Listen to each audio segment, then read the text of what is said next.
Hello, నేను మీ CS Rao. YSR Congress party కానీ లేదా కూటమిలో ఉన్నటువంటి పార్టీలు కానీ ఫైనల్ టచ్ ఇచ్చేటువంటి పనిలో పడ్డాయి.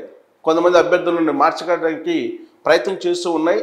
ఏ అభ్యర్థులను మార్చేటువంటి అవకాశం ఉంది కూటమి, అలాగే వైఎస్ఆర్ కాంగ్రెస్ పార్టీ ఎక్కడ మార్పులు చేసే అవకాశం ఉంది అనే దాని మీద విశ్లేషణ చేసుకునేటువంటి ప్రయత్నం చేద్దాం. మనకున్నటువంటి సమాచారం ప్రకారం ఫస్ట్ కూటమికి సంబంధించినటువంటి అభ్యర్థులను కనుక చూస్తే, ఇక్కడ కూటమి అభ్యర్థుల్లో మార్పు ఎవరెవరిని చేయాలనుకుంటున్నారు అంటే తాజా సర్వేలను బట్టి ఫైనల్గా అభ్యర్థులు మారుస్తామని చెప్పి చంద్రబాబు నాయుడు చెప్పడం జరిగింది.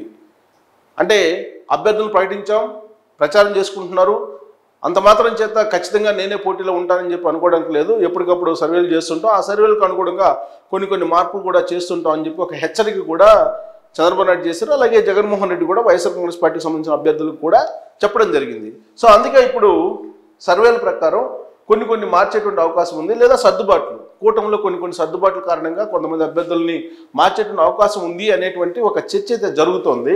దాంట్లో విజయనగరం ఎంపీగా కలిసెట్టి అప్పలనాయుడు ప్రస్తుతం ఉన్నారు. సో ఆయన బలమైనటువంటి అభ్యర్థి కాదు అనేటువంటి ఒక అభిప్రాయం ఉంది, సర్వేల్లో కూడా అది తేలింది. అందుకే బండారు సత్యనారాయణమూర్తిని ఫైనల్ చేసేటువంటి అవకాశం ఉంది చివరి నిమిషంలో అనేది కూడా ఒకటి వినిపిస్తూ ఉంది.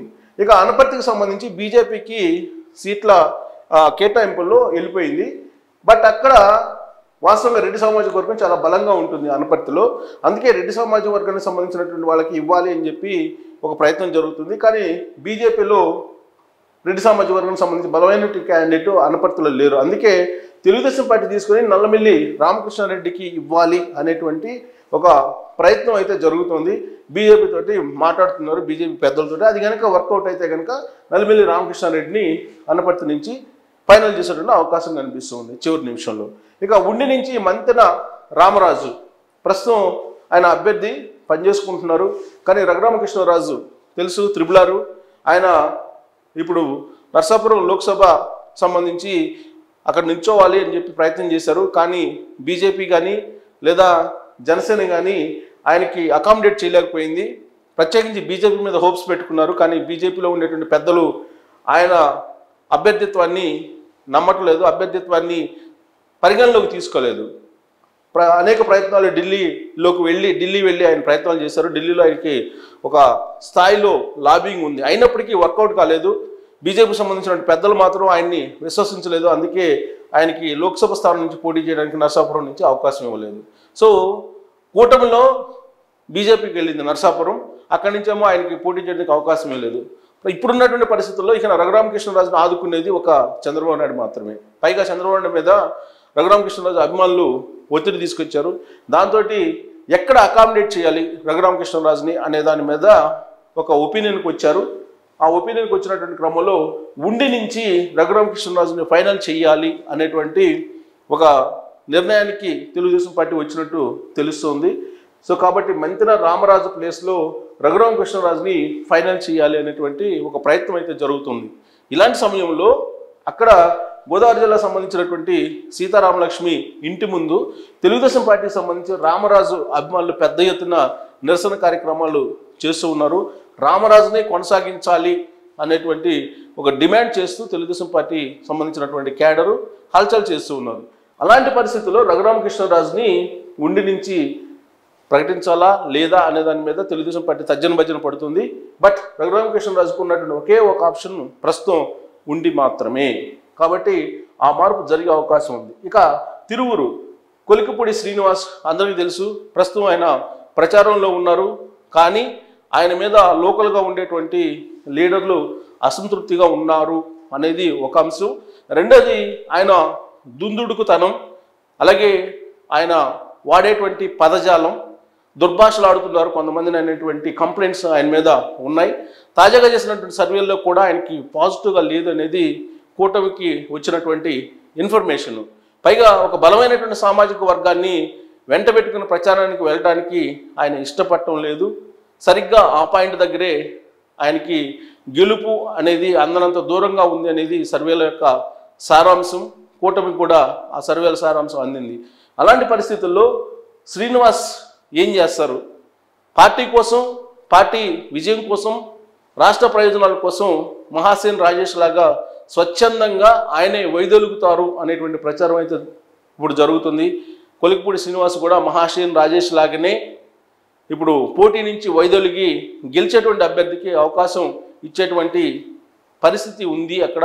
అలాంటి చర్చ కూడా నడుస్తూ ఉంది. ఒకవేళ అదే జరిగితే కనుక అప్పుడు ఆయన బదులుగా ఎవరు సీన్లోకి వచ్చేటువంటి అవకాశం ఉంది కొత్త అభ్యర్థిగా అంటే మాజీ మంత్రి జవహర్ పేరు వినిపిస్తుంది. చాలా కాలంగా జవహర్ కూడా వెయిట్ చేస్తున్నారు ఏదో ఒక కాన్స్టిట్యున్సీలో పోటీ చేయడానికి. లేదా రక్షణ నిధి ఆల్రెడీ 2 సార్లు అక్కడి నుంచి గెలిచారు వైఎస్ఆర్ కాంగ్రెస్ పార్టీ నుంచి. వైఎస్ఆర్ కాంగ్రెస్ పార్టీ నుంచి ఇప్పుడు ఆయన టికెట్ ఇస్తే కనుక రక్షణ నిధి తెలుగుదేశం పార్టీకి వచ్చి తెలుగుదేశం పార్టీ నుంచి పోటీ చేసేటువంటి అవకాశం ఉంది తిరువూరు నుంచి. ఇక దర్శి గొట్టిపాటి లక్ష్మిని ప్రకటించారు. ఆల్రెడీ గొట్టిపాటి రవికుమార్ అద్దంకి నుంచి పోటీ చేస్తూ ఉన్నారు.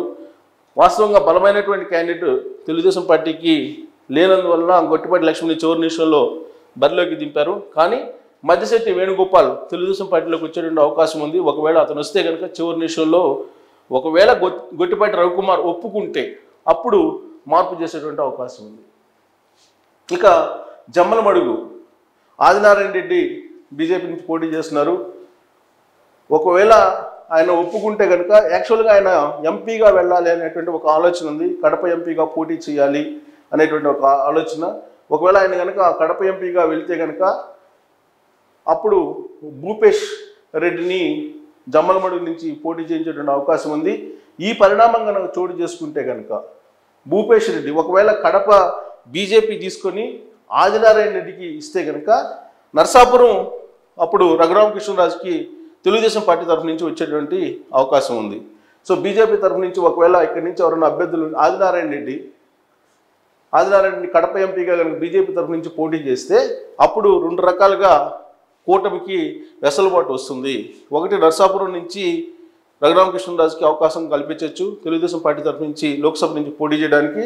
2 ఆదినారాయణ రెడ్డి కోరుకున్న విధంగా కడప నుంచి ఆయన్ని ఎంపీగా బీజేపీ రంగంలో దింపచ్చు. అప్పుడు భూపేష్ రెడ్డి జమ్మలమడుగు నుంచి ఎమ్మెల్యే క్యాండిడేట్గా ఆయన కంటెస్ట్ చేసే అంశాన్ని పరిశీలిస్తూ ఉన్నారు. ఇక తమ్మలపల్లి నుంచి జయచంద్రారెడ్డి ప్రస్తుతం ఉన్నారు. ఈయన యాక్చువల్గా వైఎస్ఆర్ కాంగ్రెస్ పార్టీలో పెద్దిరెడ్డి రామచంద్రారెడ్డికి సంబంధించి బలమైనటువంటి వర్గానికి అందుబాటులో ఉంటారు అనేటువంటి పేరు జయచంద్రారెడ్డికి ఉంది. అందుకే ఆయన్ని మార్చి శంకర్ యాదవ్ లేదంటే ప్రవీణ్ రెడ్డి మాజీ ఎమ్మెల్యే ఆయన వీళ్ళిద్దరు పేర్లు కూడా పరిశీలిస్తున్నారు. శంకర్ యాదవ్ బెస్ట్ క్యాండిడేట్ అని చెప్పి తెలుగుదేశం పార్టీ భావిస్తుంది. సో జయచంద్రారెడ్డి మీద లోకల్గా ఉండేటువంటి లీడర్లు కూడా పెద్దిరెడ్డి రామచంద్రారెడ్డి మనిషికి టికెట్ ఇవ్వడం ఏంటి అనేటువంటి ఒక అభిప్రాయం వ్యక్తం చేస్తున్నటువంటి క్రమంలో ఫైనల్గా మార్చేటువంటి అవకాశం ఉంది అనేది కూడా వినిపిస్తుంది. ఇక వైఎస్ఆర్ కాంగ్రెస్ పార్టీకి సంబంధించి వైఎస్ఆర్ కాంగ్రెస్ పార్టీ కూడా ఇప్పుడు తాజాగా సీక్రెట్ మీటింగ్ పెట్టుకున్నారు.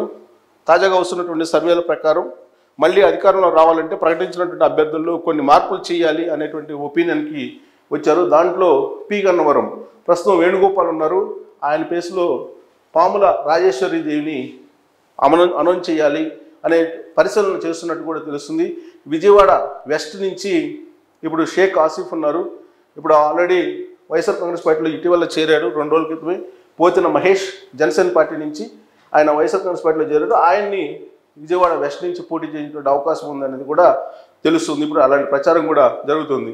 ఇక మైలవరం నుంచి తిరుపతిరావు యాదవ్ ప్రస్తుతం బరిలో ఉన్నారు. కానీ జోగి రమేష్ని మైలవరం నుంచి రంగంలోకి దింపాలి అని చెప్పి చివరి నిమిషంలో అలాంటి ప్రయోగం చేయాలని చెప్పి ఒక ఆలోచన చేస్తూ ఉన్నారు.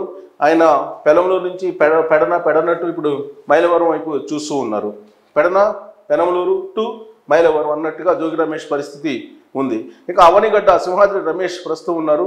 ఆయన ప్లేస్లో సింహాద్రి చంద్రశేఖర్ బెస్ట్ క్యాండిడేట్ అని చెప్పి తాజా సర్వేల్లో వైఎస్ఆర్ కాంగ్రెస్ పార్టీ గమనించినట్టు తెలుస్తుంది. అందుకే ఆ మార్పు చేసే అవకాశం ఉందని కూడా తెలుస్తుంది. ఇక చిలకలూరుపేట నుంచి మనోహర్ నాయుడు ఆయన ప్లేస్లో మనోహర్ నాయుడు అంటే ప్రస్తుతం గుంటూరు మేయర్.